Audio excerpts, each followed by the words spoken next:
So I had a cat in college, and we named him Mr. Wonderful. And somebody stole my cat. You know how it is when you're in college. I don't know how they got my cat, stole him, and so yeah. Whenever I started fighting, my boys were like, you should name yourself after the cat.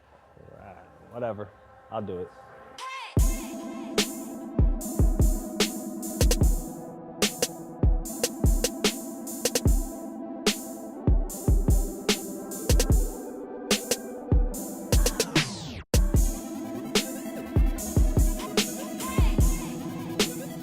My name is Phil Davis. I'm from Harrisburg, Pennsylvania. I'm a UFC light heavyweight fighter. I got into sport wrestling. I wrestled in college at Penn State. I was a 4-time All-American, 2-time Big Ten champion, and 2008 national champion.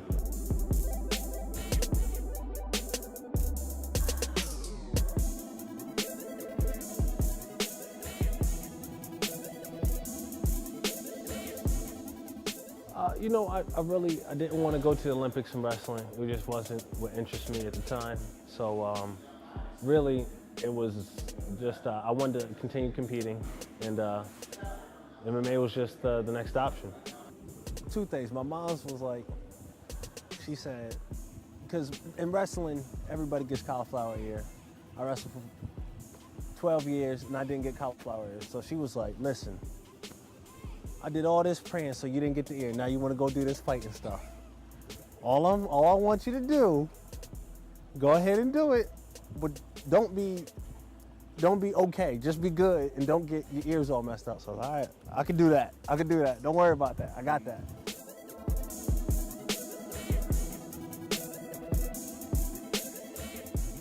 It's a relatively safe sport. I know it looks like complete mayhem if you're on the outside, but really, you can compare it to other professional sports, and it's pretty safe. And you should see everything coming. So, it's a lot safer than it looks. Probably the biggest thing really for me is just having no real season.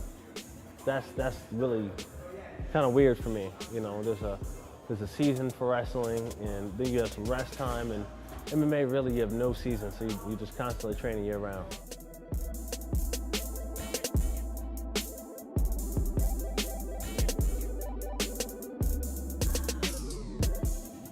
Before I started fighting, I could not see myself fighting for a living. And it's funny because when I started telling my friends, like, yeah, I think I'm gonna train to be an MMA fighter. They're like, nah, don't do it, Phil. You're too nice. You're too nice. Trust me, you're not mean enough. You don't got like that thing that you need to like smash somebody's face. Trust me, don't do it.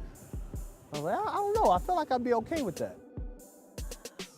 Most of my career has been spent in the UFC. I had 4 fights when I got in the UFC, and it was really like sink or swim. I was in there with good guys right from jump. So it didn't bother me that I was fighting world-class guys right away. That's where I wanted to be. I wanted to be in the big show. I think my first fight in the UFC was pretty tough for me. The weight cut was pretty tough. Opponent was pretty tough. Brian Stanza, he's a tough guy, and I really wanted to I put a lot into it. I really wanted to show what I can do. And man, the guy ate everything I had. It was starting to become frustrating. How do I get this guy to quit? And he just would not quit. There's no quit in him. There's just, he wouldn't quit. So for me, that was a tough fight. I'm one of those people, in order to fight you, I have to make sure it's okay with my conscience. So it has to be a sport. It can't just be, I'm gonna fight some random dude in the street. I really won't go beyond what's necessary to win the fight. If I gotta slam you, if I gotta punch you, that's cool with me. But if I feel like you're already knocked out, I won't go extra. I won't go the extra mile just to prove a point.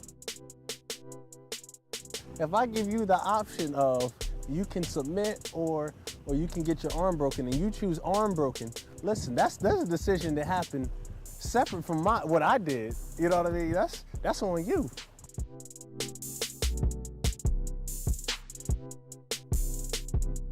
Anything I can be competitive at. When I was in college, I'll be in class, I would just try to take notes faster than the person next to me. Just stupid stuff, just whatever.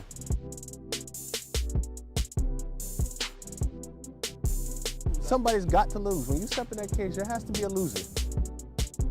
Why lose when you could be a winner?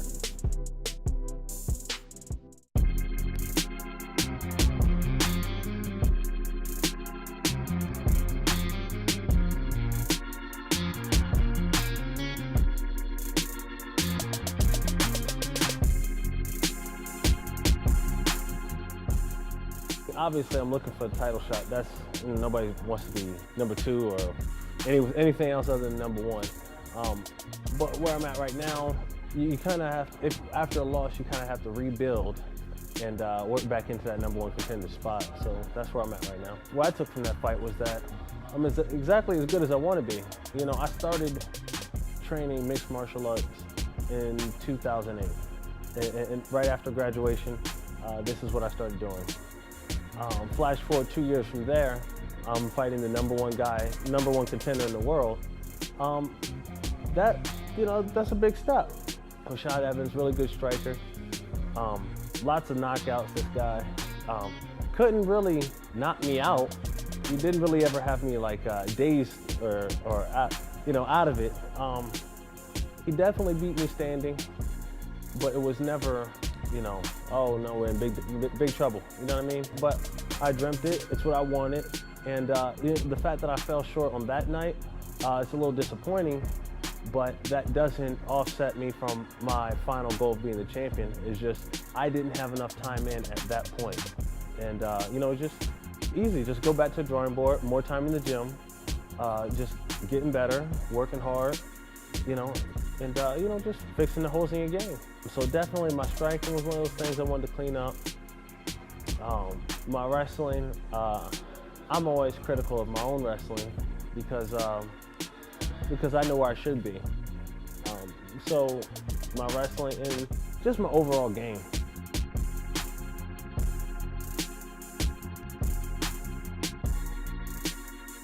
The rankings really mean nothing though. They really mean nothing.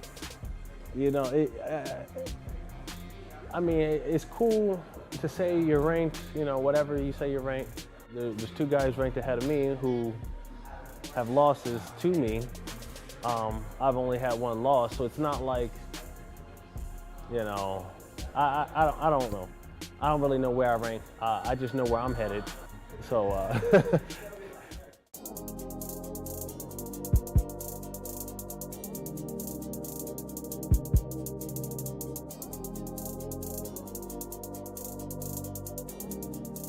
kind of like a family. There's not too many people that, if you're one of the guys you don't like, then you just don't stick around. It's not like there's people who we don't like. Everybody, of course, there's little things that you don't like about a person, but it's very, very much family oriented. I do think our gym's underrated, but there's only one thing we can do about that. Just keep training hard, get more guys with belts, and do it the hard way.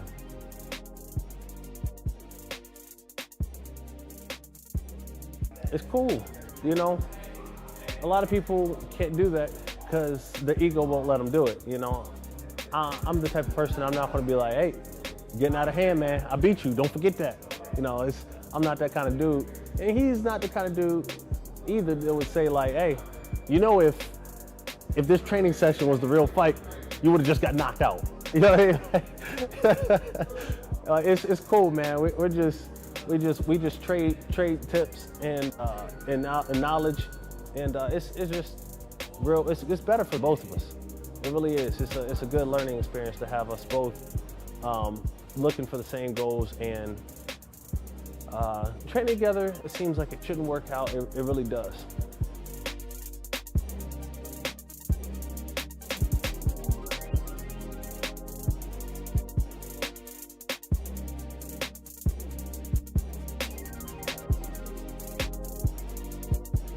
I don't try to script a fight in my mind.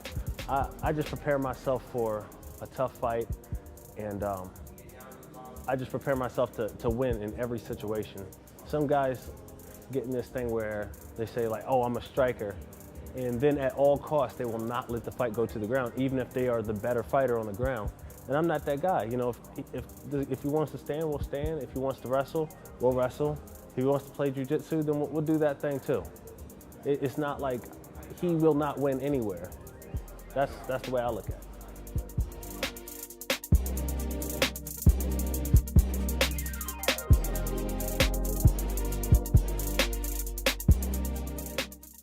Hey, what's up, yo? It's your boy Zab Super Judah, 5-time champion of the world, Brooklyn Finest. You need to come inside and check low. Relax yourself and let the sugar love Coolie flow. high, got you wide. You need to come inside and check the low. Relax yourself and let the sugar love Coolie flow. high keeps you wide. Cauliflower ear. I wrestled for 12 years and I didn't get cauliflower ear. So she was like, listen, I did all this praying so you didn't get the ear. Now you want to go do this fighting stuff. All I want you to do, go ahead and do it, but don't be okay. Just be good and don't get your ears all messed up. So all right.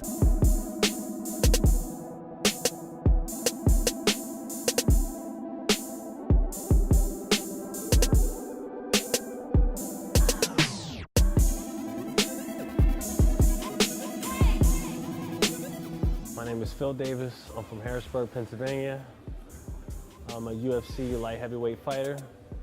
I got into sport wrestling. I wrestled in college at Penn State. I was a 4-time All-American, 2-time Big Ten champion, and 2008 national champion.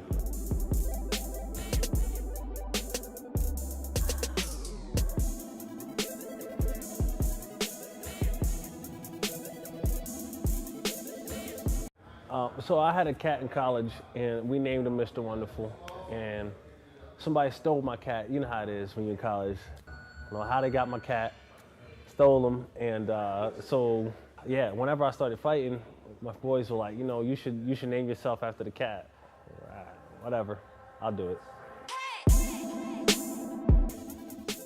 You know, I didn't want to go to the Olympics in wrestling. It just wasn't what interested me at the time. So really, it was just I wanted to continue competing, and MMA was just the next option.